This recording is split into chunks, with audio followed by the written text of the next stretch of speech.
She said, "My parents won't respect you until you pay off my student loans." I replied, "I understand completely." Then I paid off my own mortgage instead. The look on their faces when they realized I can't be manipulated. Original post. I, 35 male, have been with Jessica, 32, for 4 years. We've been engaged for 6 months and the wedding is supposed to be next spring. Keyword, supposed. Last month we were having dinner at her parents' house. Her dad, Frank, 62, and her mom, Deborah, 59, have always been particular. They live in this massive house, drive matching Mercedes, and love reminding everyone about their country club membership. I'm a project manager at a tech company. Good salary, stable job, but apparently not impressive enough for their precious daughter. After dinner, Frank pulled me aside for one of his man-to-man talks. These usually involve him telling me how lucky I am to be with Jessica while sipping his expensive whiskey. "Listen, son," he started. I hate when he calls me son. "Jessica's got $87,000 in student loans from her master's degree. A real man would handle that before the wedding." I almost choked on my drink. That's quite a lot. Well, she got her degree from a prestigious university, not some state school. He said it like I should be grateful for the privilege of paying for it. Jessica joined us, linking her arm through mine. "Daddy's right, babe. My parents won't really respect you as a provider until you show you can take care of me. It's just how they were raised." "And how we raised Jessica," Deborah added, appearing with her wineglass. "A husband should enter marriage by clearing his wife's debts. It shows commitment." I looked at all three of them. This felt rehearsed, planned. "I understand completely," I said calmly. Jessica squeezed my arm. "So you'll do it?" "I understand your position," I repeated. "Let me think about it." Frank clapped me on the shoulder. "Smart man. Take your time, but not too much time. The wedding's in 6 months. On the drive home, Jessica was giddy. "I knew you'd come around. Daddy said you might need convincing, but I told him you were different from my exes." "Your exes?" "Oh, you know. Tom couldn't commit to it. That's why we broke up. And before him, Grant said it was financial manipulation. Can you believe that? Like taking care of your future wife is manipulation?" 2 exes who refused to pay her loans. Interesting. "Jess, that's a lot of money. I've been saving for a house down payment." She rolled her eyes. "We can live in an apartment for a few more years. Besides, once we're married, my parents will help us with a house, but only if they respect you first." That night, I did some math. I had $95,000 saved. Been living below my means for years, driving a 2010 Honda, skipping vacations. The plan was to buy a house outright or have a massive down payment to keep the mortgage small. Jessica's loans? $87,000 at 6.8% interest. She'd been making minimum payments for 5 years. The balance had barely moved. Update 1. The next few weeks were enlightening. Jessica started sending me Zillow listings for apartments. "Since we're waiting on the house," she'd text, with heart emojis. She also started planning a bigger wedding.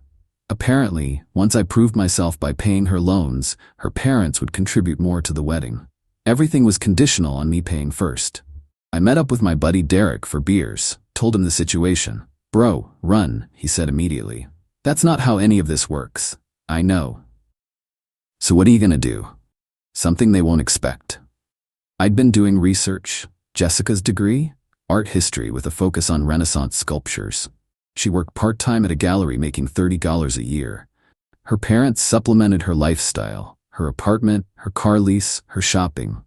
The degree was never about a career. It was about status. Meanwhile, I'd found a house, 3 bedrooms, 2 baths, needed some work, but in a great neighborhood. Listed at $220,000, but the seller was motivated. I could buy it outright with my savings and a small personal loan I'd already been pre-approved for.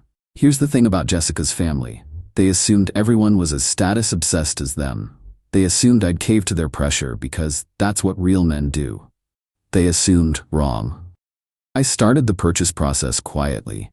Inspection, paperwork, closing scheduled for 3 weeks out.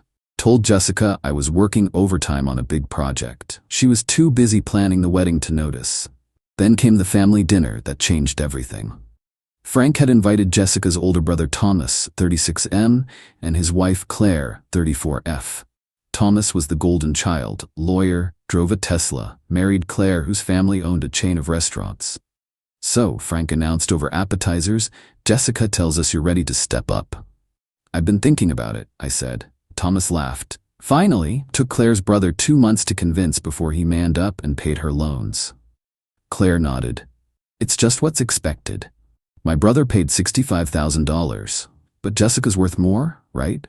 She winked at me. This wasn't just about Jessica. This was the family business model.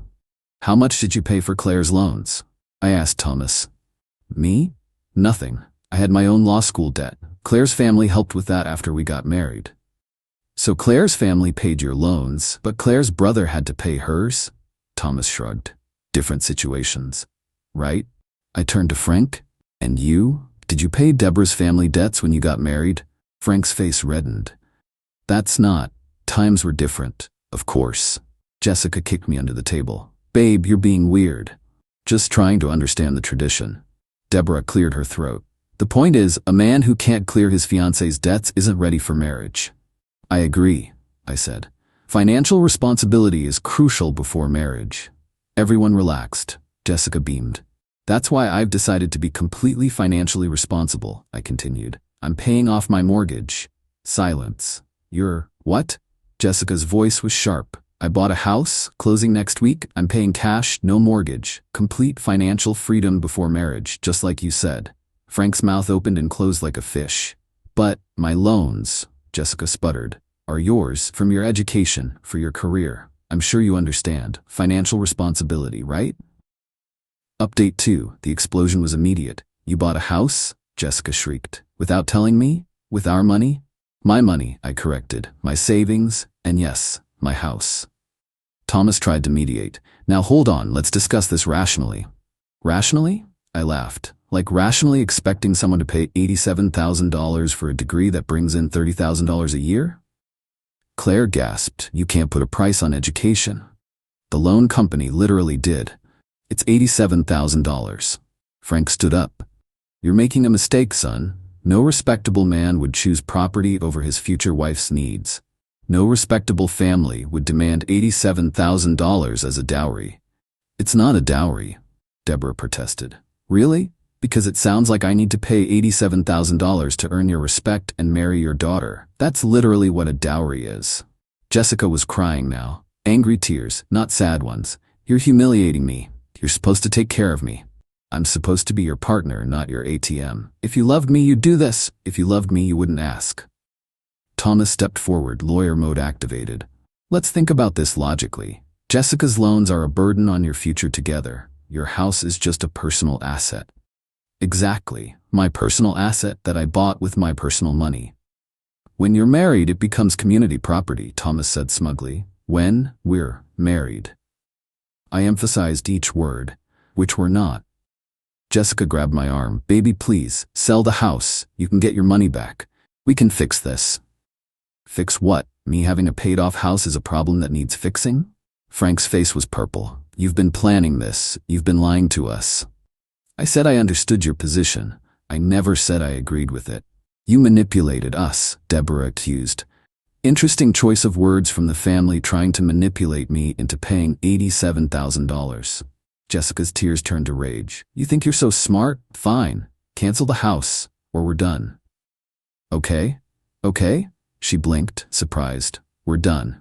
The room erupted. Frank threatening to ruin me, with what? Deborah calling me classless. Thomas threatening legal action, for what? Claire just shaking her head like I was the crazy one. I stood up. Jessica, I'll pack your things. You can pick them up this weekend. You can't just end this. Jessica screamed. We have a wedding, deposits, plans. All in your name, since your parents were paying after I proved myself, remember? I left. Drove to my friend Derek's place. He opened the door, took one look at me and grabbed 2 beers. So, how'd it go? I'm single and I own a house. My man. Update 3. The harassment started immediately. That night, 62 texts from Jessica, ranging from how could you to I love you to you're a pathetic loser to please reconsider. By morning, 23 calls from Frank, 15 from Deborah, 31 texts in a group chat. Thomas added me to where they took turns explaining why I was wrong. I responded once to the group, my decision is final, please stop contacting me. Then I muted everything. But Jessica wasn't done. She showed up at my work Monday with coffee and a sad smile. "Can we talk, please?" My coworker Beth saw her and actually laughed. "Girl, you better walk away. This man just bought a house in this market. Cash. He's not stupid." Jessica's face went red. "This doesn't concern you. You're in our workplace. It kinda does." Security ended up escorting Jessica out when she wouldn't leave. Tuesday, I get a call from my mom. "Jessica's mother called me," she said. "Great. She said you humiliated their family and broke Jessica's heart." "What did you say?" "I said my son's too smart to pay for someone else's degree unless it's his own child's. Love you, Mom." She also said Jessica's considering legal action for emotional damages and breach of promise. I laughed. For what? Not paying her loans? Good luck with that. Wednesday, house closing day. I'm signing papers when my phone buzzes. Email from Jessica. "I've been thinking, maybe we moved too fast with the loan thing. How about this? You pay half now, half after the wedding. Daddy says that's reasonable." I didn't respond. Thursday, another email. "Okay, what if you just pay $40,000? The rest I'll figure out. We can live in your house together. I can help with decorating." No response. Friday, the extinction burst. Learned that term from Reddit. You're going to die alone. No woman will want a selfish cheapskate. You wasted 4 years of my life. I could have found someone who actually loved me enough to support me. You're nothing. You'll never be good enough for anyone. My family has connections. You're done in this city. I forwarded that one to my lawyer friend, just in case. Saturday, I'm at the house doing measurements when there's a knock. It's Thomas. "Can we talk? Man to man." Sure. I kept measuring, didn't invite him in. "Jessica's a mess. She really loves you. She loves the idea of someone paying her loans. That's not fair. She was with you for 4 years, waiting for me to save enough to pay them off." He shifted uncomfortably. "Look, between us, I get it. The loan thing is a lot, but Jessica's not gonna find better than you. That's her problem. You're really gonna throw away 4 years over money?" She threw away 4 years by making our entire relationship contingent on me paying her debts. What if she agreed to a payment plan? Like, you pay them over time.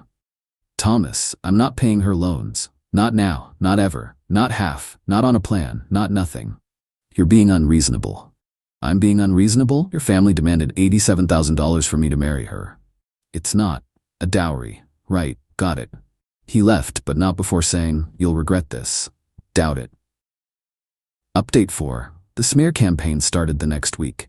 Jessica posted on social media about how her ex chose property over love and revealed his true colors after 4 years of manipulation.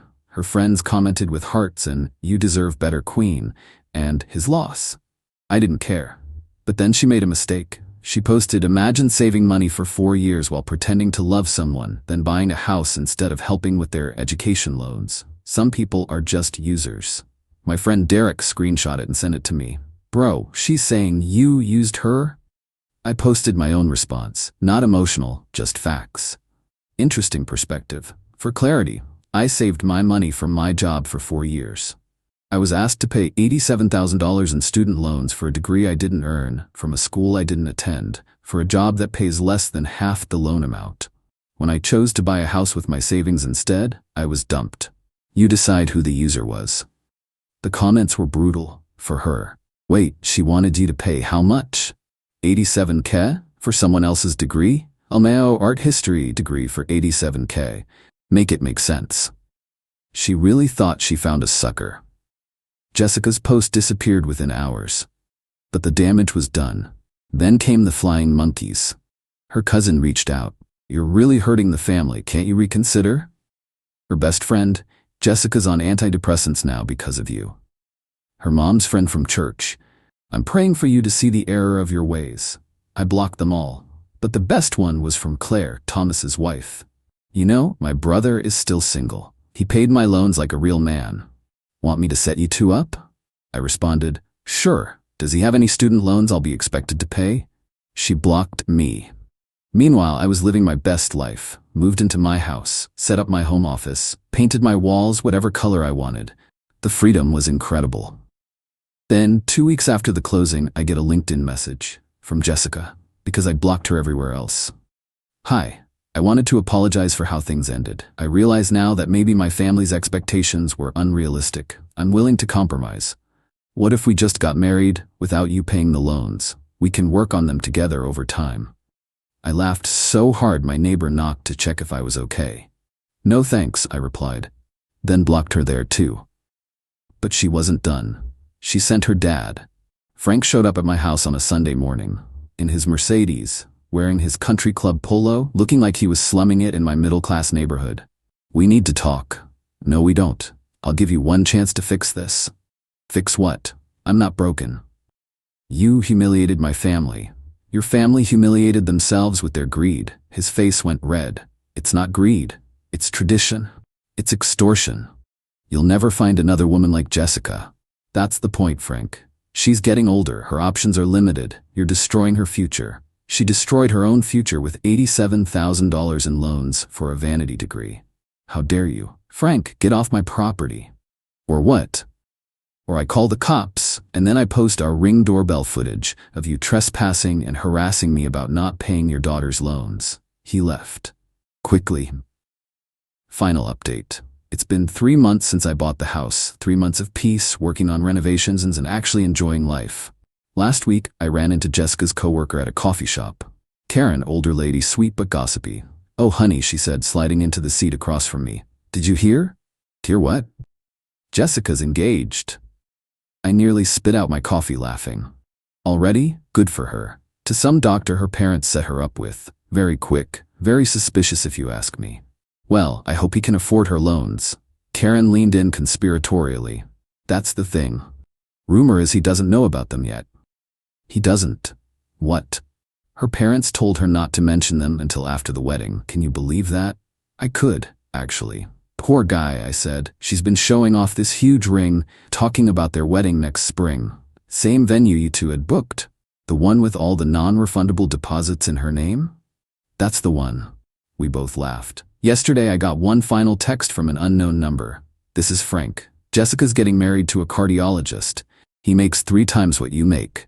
She's upgrading. Your loss. I responded with a photo of my house. My gain. Then I blocked that number too. Here's the thing about entitlement. It doesn't go away just because one person refuses to feed it. Jessica and her family will find another Mark, another sucker, another real man to manipulate. Maybe the cardiologist will pay her loans. Maybe he'll run like I did. Maybe he's got his own scheme running. Don't care. Not my circus, not my monkeys. I'm sitting in my house with no mortgage, no student loans, no entitled in-laws, and no regrets. The best revenge? It's not elaborate.